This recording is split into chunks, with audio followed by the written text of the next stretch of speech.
சா இப்போ தான் செலவு பண்ணேன், மறுபடியும் போச்சா. இப்போ என்ன செலவு வைக்க போதோ சாலா. போன மாதம்தான் போரு சரியில்லைன்னு சொல்லி 4000 ரூபா கொடுத்து செலவு பண்ணேன். இப்போ மறுபடியும் அதே செலவு வச்சுருக்குது. இப்போ ஒரு 1000 ரூபா சேர்த்து 5000 ரூபா கேட்பானே, என்ன செஞ்சு ஒளியறதுன்னு தெரியலையே.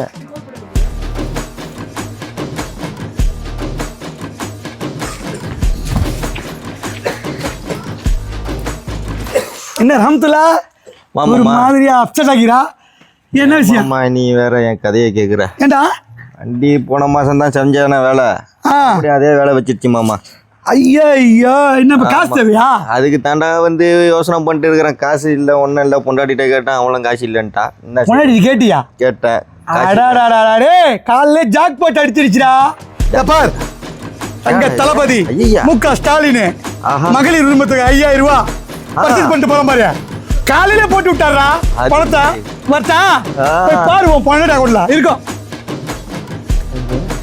என்ன இவன் இப்படி சொல்லிட்டு போறான்? 5000 ரூபா காசு வந்துருச்சுன்னு குஜாலமா போற போறானே, எல்லா ஜாமானும் வாங்கிக்கிட்டு.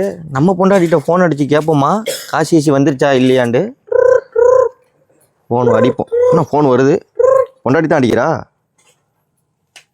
ஹலோ ஏங்க 5000 ரூபா கிரெடிட் ஆயிடுச்சுங்க, இப்பதான் மெசேஜ் வந்துச்சு. என்ன சொல்றா? அட ஆமாங்க.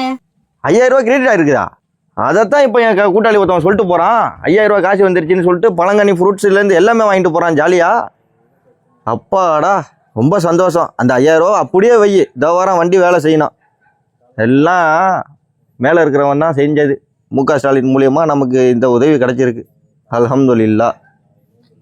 மார்ச் ஏப்ரலுக்கான உரிமைத்தொகை தவணைகளை சேர்த்து 3000 ரூபாயும் கூடுதலாக கோடைக்கால செலவுகளை கருத்தில் கொண்டு மேலும் 2000 ரூபாய் சிறப்பு தொகையும் சேர்த்து இந்த பிப்ரவரி மாதம் 5000 ரூபாயை சிறப்பு மகளிர் உரிமை தொகையாக 1,31,00,000 பெண்களுக்கு வழங்க உத்தரவிட்டிருக்கிறேன்.